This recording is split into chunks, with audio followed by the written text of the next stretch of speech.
እማዬም ኤቢም አሉ። ስለዚህ ማሩን ግዛልኝና እንሂድ ናታንዬ።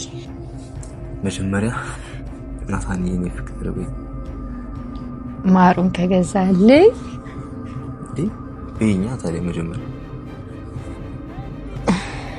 ይኸውልህ ፍቅር በልብ ነው እሺ፣ በቃል አይደለም በተግባር ነው።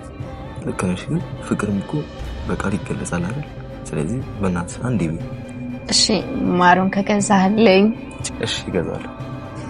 በል ክፈልና ቶሎ ማሩን ግዛልኝ እዛላለሁ። እንዳታ ደረቅ እኮ ነሽ። ስማ ይልቁንስ ባይሆን እኔ ሻዩን ልክፈል እንዴ? እኔ አይደል እንዴ ያመጣሁሽ? ራሴ እከፍላለሁ። እሺ ናታንዬ የኔ ምን ጨርሻው? አይ ማሩን ስትገዛልኝ ጨርሳለሁ። ኤፍራታ ስታይል። እሺ በቃ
ሰላም ለአንዴና ለመጨረሻ ጊዜ ያንን ቤተሰብ ጥላ ልትወጣ ይመስላል። ታዲያ ብቻዋን እያለቀሰች ባለችበት ሰዓት ላይ የጻፈችውን ደብዳቤ አይታችኋል። ለምን ይመስላችኋል ይሄን ደብዳቤ የጻፈችው? አውቃለሁ ብዙዎቻችሁ ግምታችሁ አዎ ትክክለኛ እናትሽ ነበርኩኝ ብላ ዳጣ እንድታውቅላት ትፈልጋለች። ነገር ግን ይሄ ያልነበረም ከጀርባው ያለው ምሳሌ። መጀመሪያውኑ ሰላም ትክክለኛ ልጇ ዳጣ እንደሆነች ለዳጣ ራሱ መናገር አትችልም።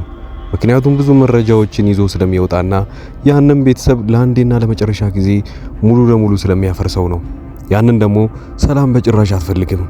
ማርታም ምን ያህል ለሷ ደግ እንደምትሆን ታውቃለችና እሷም እንድትረበሽባት አትፈልግም። ይሄ ሁሉ ሰው ከሚጎዳ ብላ ራሷም ደግሞ ልጇን እየናፈቀች አጠገቧ እንደሆነች እያወቀች ነገር ግን ሳያስችላት ሳትናገር ብዙ መቆየት እንደማትችል ታውቀዋለች። ለዛም ነበረ ከዚህ ሁሉ ነገር እንዳለ ልጄን በሰላም እየኖረች ምናልባት ደግሞ ትክክለኛ እናቷ እንደነበርኩኝ እንድታውቅና እኔ ግን በሰዓቱ እዛ እንደሌለው ካወቀች በኋላ ችግር የለውም ብላ ነው የምታስበው። ይሄን ሁሉ ታዲያ ከዝርዝሩ ጀምሮ መጀመሪያውኑ ደብዳቤ ትጽፋለች። በዚህ ሁኔታ ላይ አንድ የተረዳነው ነገር አለ። ሰላም ለካ እዛ ቤት ውስጥ ይሄን ሁሉ አመት ስትሰራ የነበረው ያቺ ጠፍታ በዛው የቀረችውን ልጇን ተመልሳ መታ ልታገኝ የምትችለው እዚሁ ቤት ውስጥ ነው ብላ ስላተሰበች ነበረ። ነገሩ እንዲህ ነው። ሰላም መጀመሪያ እዛ ቤት ውስጥ ስትኖር ማርታ ለውጪ ብዙ ሰዓት ላይ ብዙ አመቶችን ቆይታ ነበረ። ልትመለስ አንድ አመት አካባቢ ሲቀረው ግን አሁን ላይ ዳጣ ያደገችው ልጅ ተረግዛ ነበረ። ማለት ከአንድ ዓመት በኋላ ላይ ትወለዳለች።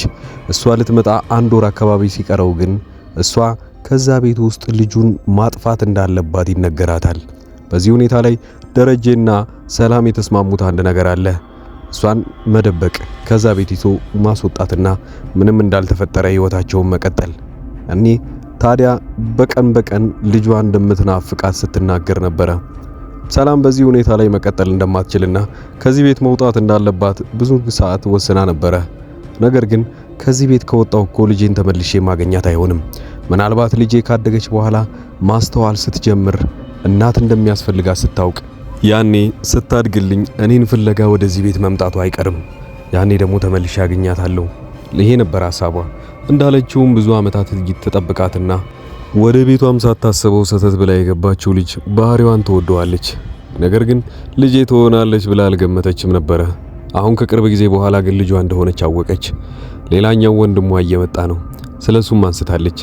የዚህኛውን ልጅ አባት መቼም ቢሆን አልናገርም፣ ላችም ራሱ መቼም ቢሆን አልነግርሽም ብላታለች።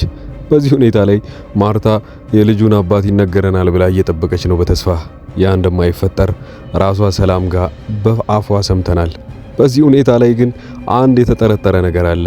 ሰላም ይህን ሁሉ ደብዳቤ ጽፋ ለሚመለከተው አካል ወይንም ደግሞ ታምኗለች ለሚባለው ናታን ብትሰጠውም ግን ናታን በዚህ ሰዓት ላይ የፈራው አንድ ነገር አለ።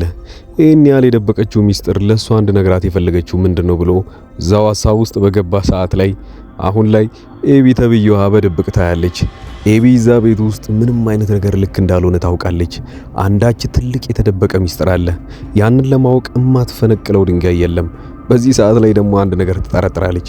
ሰላም ምንድነው ለናታን የሰጠችው የሚለው ነገር አሳስቧታል ከልክም በላይ እና እሱ በሌለበት ቤቱን ለመፈተሽ ትሞክራለች።